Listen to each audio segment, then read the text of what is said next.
thank you for watching The Forum. I'm your host, Ashley Tate, here with my co-host, Christy Largent, and today we are talking all about disability services in the North State. And to start us off, we have Julie Jones, and she is the Community Services Supervisor for Far Northern Regional Center. So this is pretty interesting because I don't really know exactly what Far Northern, I have some idea, but I think we've got a lot to dive into. So start by telling us a little bit about what Far Northern is and any background you can give us. Excellent. So thank you for having me today. Yeah. It's a pleasure to be here, and Far Northern offers a multitude of different types of services. Our normal clients are anywhere from 0 coming into the system, age 0 all the way through age 18.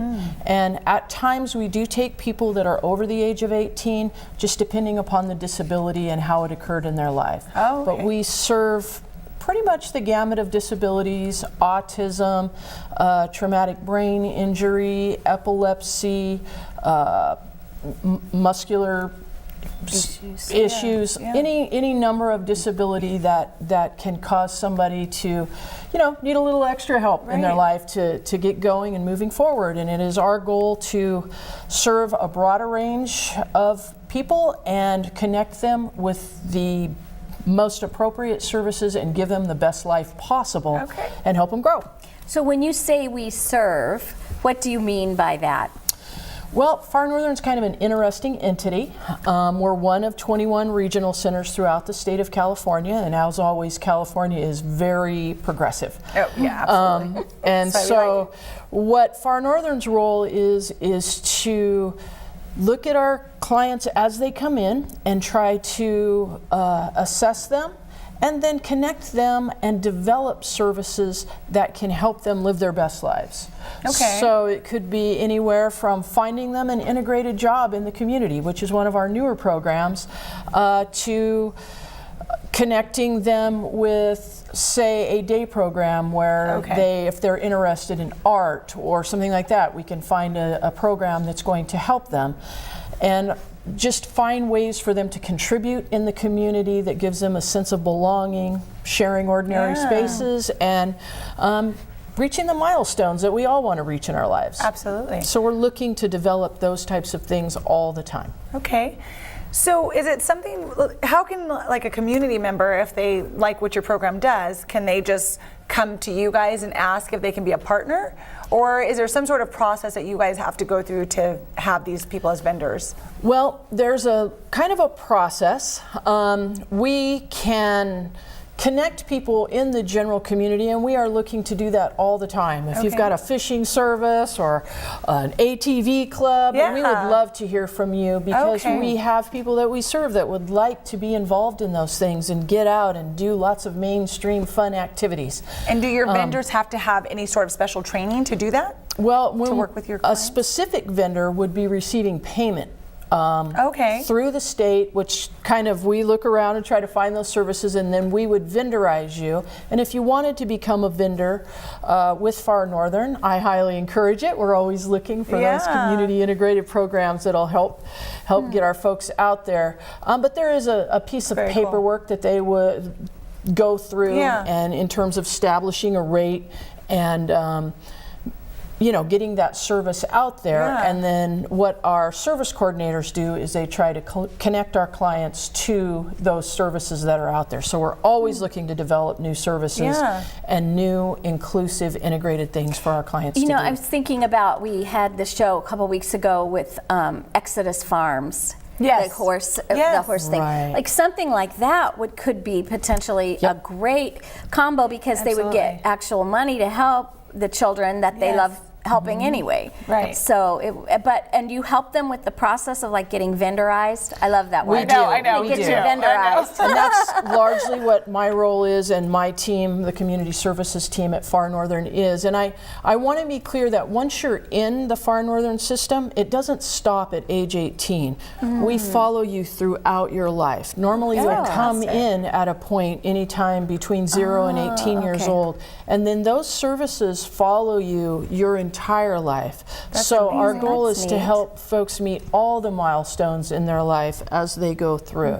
And that could be with housing, community integrated activities, employment. So you're mainly like a true resource connector, essentially. Absolutely. Is what, That's what we do. We try to be say you were born with, say you had a daughter born and she had some severe physical challenge issues.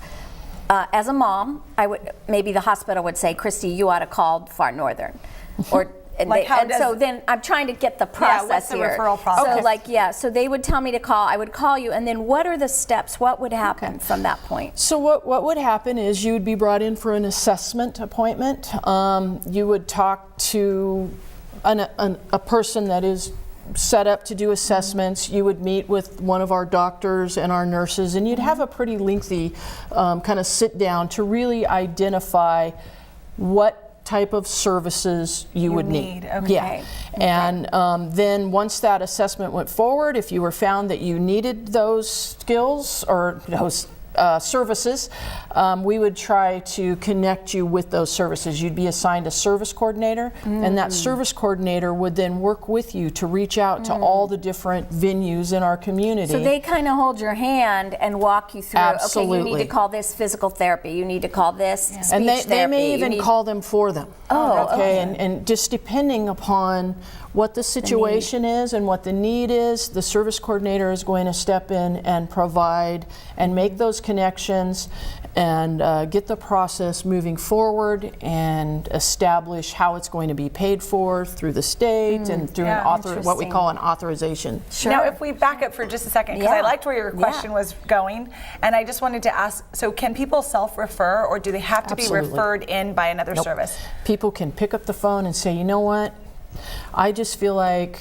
something may not be right, and that happens as parents, right? Wow. We're in tune with our kids, right? Absolutely. We know, we're like, you know, so they can go onto our website at farnorthernrc.org and kind of look at the services, and they can start the process that way. They can make a phone call. Wow. Anybody can come and start the process. That is great. I think that's so empowering, like just you feel like something's not right. Yeah. And you really don't know, but it just seems a little off. Yeah. And this would be the great first phone call to make. I agree. I think that was such a great thing, a powerful thing to say, because I think you're so right. And don't you think information is power in a sense, because you feel so helpless and powerless because you don't know, right? But then connecting with someone who does know and can kind of walk you through it, it's so powerful. But you're a good first starting spot. Yep. You know Absolutely, what I mean? Absolutely, and hopefully we can connect, if we're not the right spot, hopefully we can connect you with the spot that is the right spot. Yeah. So what, I understand you have early intervention programs. Can you tell us about that? And then maybe tell us a story about someone who's come in and used your services and the difference it's made in their life. Okay.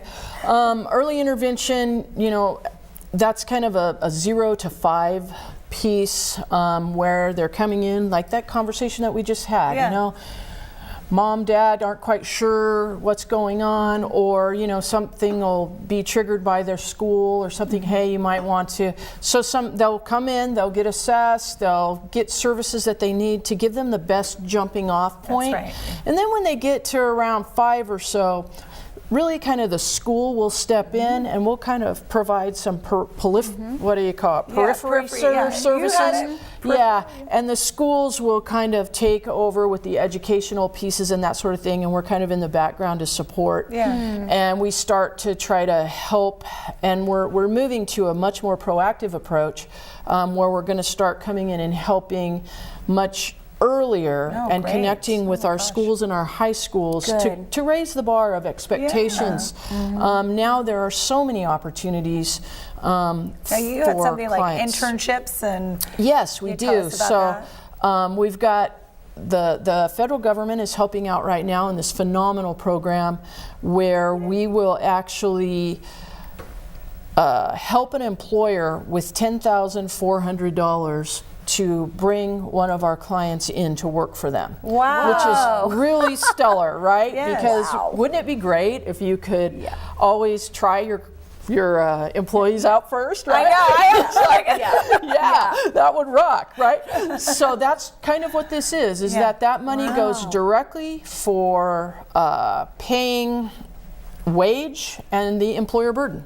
Wow, and then that's incredible because with all of the tax things that are coming down and the new wages that are in place, I mean, to be able to give someone that has a disability a job and the ability to try something is so impactful. I mean, I love that. And you guys, well, I don't know if everybody else knows, but I love interns just at Baseline for other things. And I tell people all the time to do interns because it gives so much to them and it gives you a little help. But it absolutely does. Now you're adding in a bonus with the money to support exactly. it. Right. Now, do they have to have any special training? Because that, to work with that's the employer's call. Okay. So like if the employer is looking for somebody specific or we need this type of skill sets, and our clients run the gamut. Yeah, we have some incredibly skilled clients, and I find the folks that I work with to be joyful and fun to be around, and probably some of the best employees you'll ever get,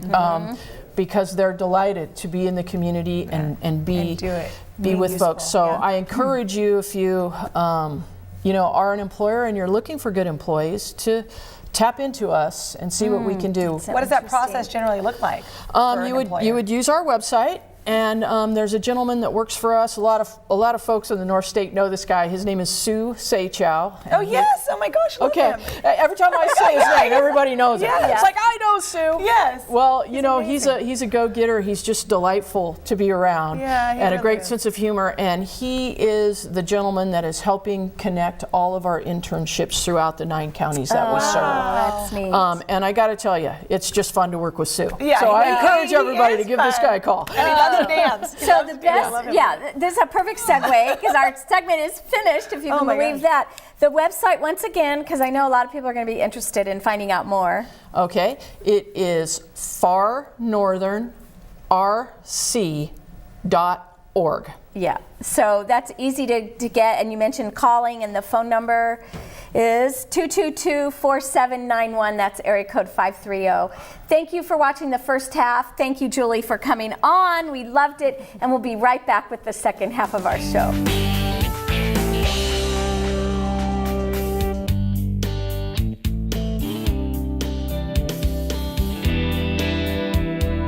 Welcome back to the second half of our show, and we are going to be speaking with the Special Olympics, and we have Denise Caldwell, who is the area director, and then we also have Kevin Roberts, who is the PR and marketing volunteer / gives a lot of his time to the program. Accurate, completely accurate, totally true. I'm so glad you guys are here. This is a personal like pet project thing for me, because my brother is actually in the Special Olympics, and I got to see all of the really amazing things that they do for kids with disabilities in our community. And my brother played basketball, and I went up to Denise. I saw her playing at the soccer field, not you playing specifically. Well, I do. And she had all these kids up there playing soccer, and I had to come up and say, like, what is going on? What is happening here right now? What is this? And she said, this is Special Olympics, and you were so gracious in letting my brother join for the next season in basketball, and he just bloomed. I'm telling you, it was amazing to watch. You guys do an incredible job, honestly. Like, sorry to just take over that. But I mean, honestly, you guys do an amazing job and give them something to feel part of. So can I just break in here, because you're so familiar with it, but I think a lot of us are not. Yeah. And so I know, okay, Eunice Shriver started Special Olympics, is that correct? Mm-hmm. And so how does that connect all those years ago with what you guys are doing here in the North State? Well, it was just a progression of activities, sports activities in her backyard, to regional competitions, to national competitions, to international competitions. It just grew year after year after year. Yeah. And what's happening here? Soccer, basketball, what else? We have a variety of different things. It goes from bowling to basketball to soccer to softball to bocce ball. Oh. There's golf as well, and there's swimming and bowling. Yeah. Did we do it that one? There's 8 sports, however many 8 we. sports. And the amazing thing about the whole program, honestly, is that it's free. Like, it's sponsored, but it's free to the participant. And that to me is pretty incredible. So it's more than just like a one-time, like when you say Olympics, I think of every 4 years, yeah, exactly, right? yeah. So I'm guessing this is different. This is very, very different. Okay. Absolutely. It actually occurs every single year. Every single one of those sports occurs every year. So it always starts out, typically it's basketball the first part of the year, then from there it's going to roll into, I think they do bocce ball and tennis is another one. And then they get those going, and then after that it's golf is in there as well. And when you do basketball, it's not just one day. No. For example, Okay. this is every Sunday, and we practice every Sunday until usually in middle to late March, and then we have the big tournament between us and other counties. So it involves these athletes all year round, which is important for them. They have something to look forward to, something to express themselves with. It's special for them and frankly for the volunteers. And just to speak on that, Kevin is being very modest, but he's actually one of the top coaches. Like, you guys, you have amazing coaches. I don't even know where you get these people from, but they volunteer their time every Sunday, and sometimes for like 2 hours you guys are doing these practices, and they're coordinating all these kids that have disabilities of different levels, and you guys put them in the different levels that they're supposed to be in, and it's incredible to watch when you show up. Like the first day I showed up, I was like, my brother too, he was like, I don't know what's going on here. Because there's all these different levels, and people are standing outside, and everybody's so kind, and I think Julie said it when she was talking about the kids in her program, Denise. About the joy that they have. And all these kids just have so much joy, and they're all so happy. They're all so happy and so kind to each other, and you guys do that. And Kevin, you're not saying anything. But tell us. You're right. You're right. In terms of our basketball team or even other sports, what's fantastic about it is I'll give you my own personal story from our own basketball team. Yeah. There's a few people that are on our basketball team, even though we're on the top level of Special Olympics for our area, that have a little bit lesser abilities. And what I find is so heartwarming is, and you don't find this in a lot of sports. No, you don't. And what happened is when we get up to a certain level in the game, if we happen to be in the lead or whatever, they make sure that they don't want to pound the other team horribly. At that point, they'll take the time and effort to give the ball to other individuals on the team who don't have as much ability as them to make sure they get their moment. And it's super heartwarming to feel the love that happens between each player. And that's not just at the top level; it happens between all the levels. Yeah. And it's an amazing thing to watch. It's humanity on an extremely fantastic level. And you hit it right on the head, because that's so true.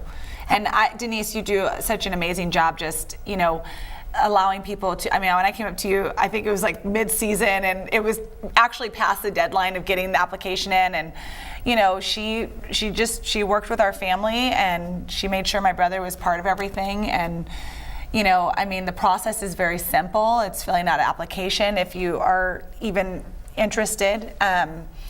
I feel like there's so much to dive into, but truly the point of the Special Olympics program is that it gives these kids a place to be and to feel part of something. And it's people like Kevin, and not to say there's some people like you, all right. but it's people like Kevin who are volunteers and take your time to do this. And So why did you start volunteering? What drew you to it? Yeah. My son has Down syndrome, so he's 21 years old now. He's on that basketball team as well. And I'm his coach for golf, and then I'm also the coach for soccer. So I do all three of those. But my son, when he was born with Down syndrome, I didn't know until he was 2 weeks old. They didn't tell us until then. And Was so, he your firstborn? for me personally, yes. Yeah. And so it was an eye opener. And so we took our time to learn everything we possibly could. And once he got old enough to be a part of Special Olympics, met Denise and got my son involved there, and we've been involved ever since. So what age do they start playing? Yeah. Mason was a pretty young one. It could start At at five. five if they want to. They yeah. can't compete until they're 8. But Okay. Yeah. Okay. But they can come practice and hang out with the team Absolutely. when they're 5, and then up till and 8 starts the competitions. Correct. And those go not only regional, but then you go to state, you said, and then it's a global competition. Is that? I'll let you talk on that one. Yeah. It does. It starts at a regional level. For instance, we had a regional basketball tournament here, and then it goes to the state games, the summer games, which is June 22nd and 23rd and 24th. And then there's USA games, which is in August, and then there's World Games, which that's the every 4 years. So the World Games coincide then with the regular, Yes. they're right after the regular Olympics, right? So have you ever had any athletes that have progressed through? In the past, before I took over, they did. We just this year, for the first time, had one of our tennis players chosen to be in the USA Games. Oh my God! Katie Oh, that Crum, gave me so- chills. What's her name? What's her Katie name? Crum. Oh, Katie Crum. Oh my gosh. Yep, Oh, Katie. wow. Wow. So- She's so encouraging.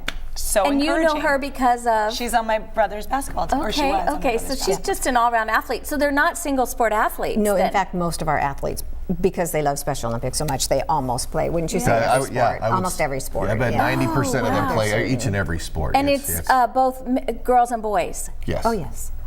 Yeah. Now, how do you guys make this happen? I mean, I know you have sponsors. I know you have some sponsors, and of course, nonprofits can always use more sponsors. People, Right.